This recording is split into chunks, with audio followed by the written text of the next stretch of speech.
Hey everybody, it's Sherry again from the CGH Health Foundation, and I am back with another easy, healthy recipe. So easy, it's not going to take long at all.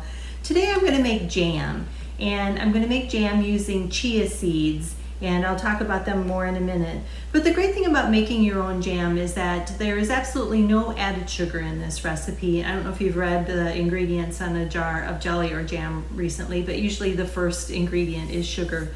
And so this is a whole food, no added sugar, very healthy recipe. I'm going to get started first by putting in my pan here 2 cups of chopped black grapes. And they're going to go right in there. The grape that I used are these sweet sapphire grapes.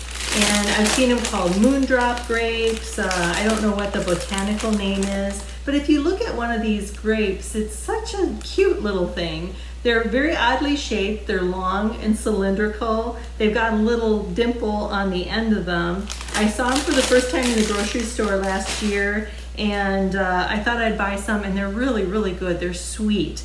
So that's the grape I chose. You can use any kind of grape in this recipe. You can use any kind of fruit in this recipe. My favorite is blueberries, but raspberries, blackberries, strawberries. This is an all-around recipe that you can use to make any kind of jam you want. So I've got the 2 cups of grapes in there. The next thing I'm going to add, and again, this is just for a little bit of liquid and an extra layer of sweetness, if you will. This is a 1/4 cup of apple juice that I'm going to put in. And the next thing I'm going to add for now is about a tablespoon of lemon juice. So I've just got half a lemon here, and I'm going to squeeze that right in. Okay, that's all that goes in there for now. 2 cups of grapes, a 1/4 cup of apple juice, and that little bit of lemon to add a little bit of tart. So what we're going to do with these then is on top of the stove, you let it come to a little bit of a simmer, and it's going to simmer for just 3 or 4 minutes. And that gives us enough time to talk about these chia seeds. So you can buy chia seeds almost anywhere, and they have become very popular in the health food kind of world. And there's a good reason for it. Chia seeds have a lot of great nutrition, and in fact seeds have a lot of great nutrition, and we maybe sometimes don't eat enough seeds or nuts too. But chia seeds in particular, they are a very good source of omega-3 fatty acids. So those are the kind that we don't tend to get enough of or in the right proportion in our diet. And they are good for our heart, that omega-3 fatty acids. Good source of antioxidants. Antioxidants are those things to help prevent our cells from getting damaged. And so sometimes when our cells get damaged, we're more prone to heart disease and arthritis and things like that.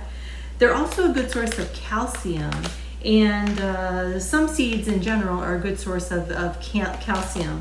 And chia seeds, sesame seeds, a good source of calcium, a good source of iron, and a very good source of fiber. And that is the key to why this recipe works. So chia seeds are a source of soluble fiber, and soluble fiber is the kind that soaks up liquid.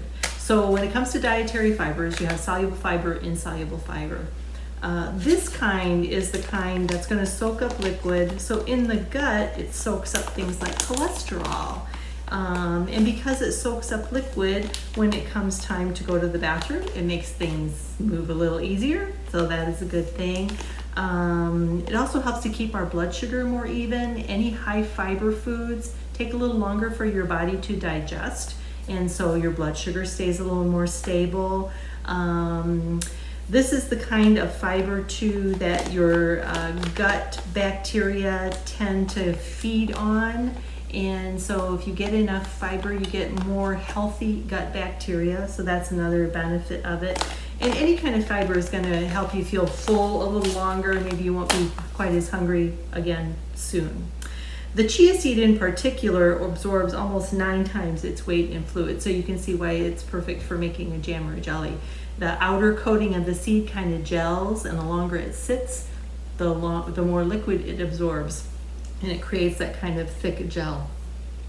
The other thing about chia seeds, I mean, if you grew up when I did, so you remember about 1980 or 1981, the Chia pet, right? So that's that cute little clay figurine that you soak in water and put the seeds on, and it grows hair. So those have been around for a long time. And it's not until recently that we've discovered that those chia seeds are good for a lot more than sprouting hair on toys. So our mixture here has come to a boil, a little bit of a simmer, and it doesn't have to cook very long. And in fact, I've seen raw versions of this recipe. I just tend to prefer the one that is cooked a bit longer. So now that it is simmered just a little bit, we're going to add those chia seeds. I've got 3 tablespoons of chia seeds. And I'm just going to sprinkle them in there, and we'll give it another little stir, and right away those seeds start to soak up the liquid. And I'm going to go ahead and take it off the heat at this point. The next step, after you've got the chia seeds added in there, is to get out your trusty potato masher and start mashing up that mixture. Now the amount or how far you go with this maybe is kind of dependent on personal taste. If you have kids in the household that are going to be eating this, maybe they don't like to have a lot of texture to their jams or jellies. I kind of prefer them to be a little more whole and to see the fruit in there. But whatever way that you like it, I'm just going to mash it just a little bit so I can still see the grapes in there. All right, next thing you're going to do is just put it in your container, your jar, whatever, and then leave it out in the on the counter until it's no longer warm. It's going to continue to get thicker, and then put it in the refrigerator. It's going to stay in the refrigerator for probably up to a week. And then you can use this just like you use any other jam. I'm going to put it in my oatmeal with some peanut butter. That's my favorite way to use these jams. But you could do all kinds of things with it. On toast, ice cream, making cookies or bars, thumbprints with it.